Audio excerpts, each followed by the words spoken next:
Film ini diambil dari kisah nyata, berlatar pada tahun 1942 tepat saat Perang Dunia Kedua sedang terjadi. Jerman hanya tinggal selangkah lagi untuk memenangkan peperangan. Di awal cerita kita akan diperkenalkan kepada seorang prajurit Uni Soviet yang bernama Vasily. Ini dia orangnya.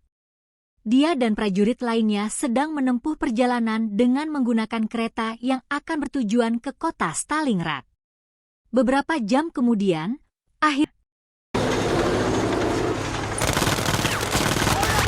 setelah menurutnya merasa aman, Danilov bangun dari lokasi tersebut karena melihat ada salah satu petinggi pasukan Jerman yang hendak mau mandi yang dijaga sama anak buahnya.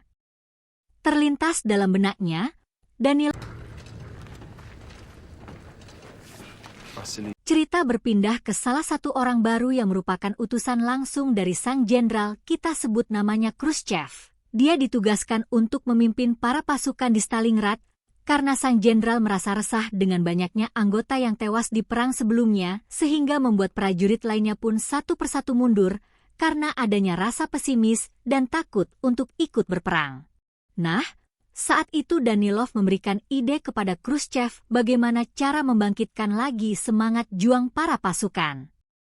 Yakni, dengan memanfaatkan berita di koran yang isi beritanya bisa menginspirasi orang-orang, jadi harus ada sosok figur pahlawan di Uni Soviet yang orang tersebut tidak lain dan tidak bukan adalah Vasily.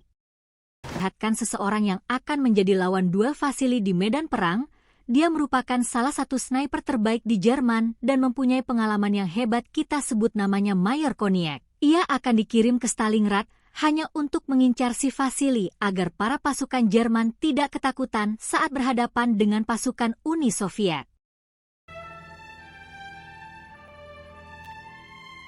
Singkat cerita, akhirnya Mayor Koniek pun bisa berhadapan langsung dengan Vasily yang berlokasikan di zona merah di dalam reruntuhan sebuah gedung.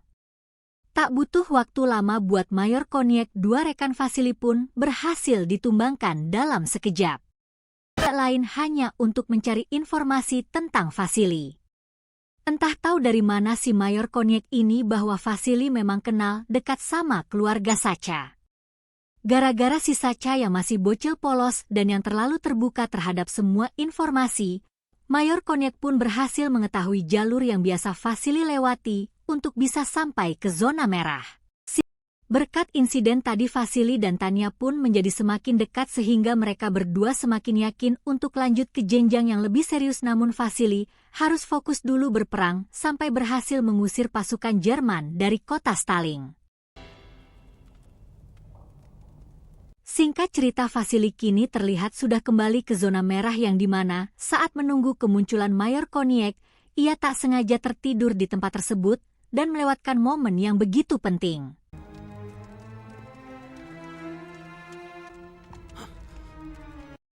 Gara-gara kelamaan tertidur, ia pun terpaksa berpura-pura mati, karena salah satu tentara Jerman berhasil menemukannya dan akhirnya langsung menyebar luas ke seluruh masyarakat dan mengakibatkan murkanya pimpinan pasukan Uni Soviet sehingga Danilov pun dicecer habis-habisan karena dianggap terlalu lama bermain-main dengan cerita kepahlawanan ini. Berita kematian Vasily sudah sampai ke piannya dan akhirnya Mayor Koniek pun merencanakan jebakan dengan memanfaatkan Sacha hanya untuk memastikan bahwa Vasily masih hidup.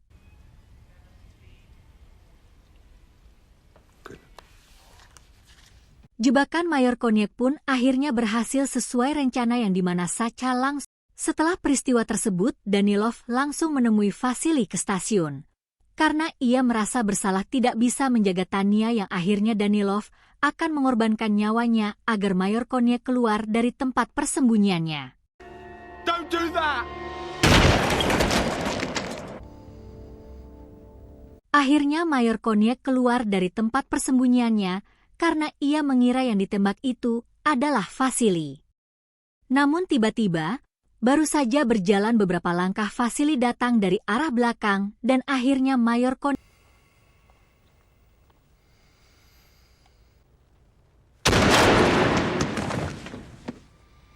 Dua bulan setelah kematian Mayor Koniek dan pasukan Jerman dipaksa mundur dari kota Stalingrad, Vasily mendatangi rumah sakit sesuai surat dari Ibu Sacha yang mengabarkan bahwa kenyataannya Tanya masih hidup dan sedang dirawat di rumah sakit.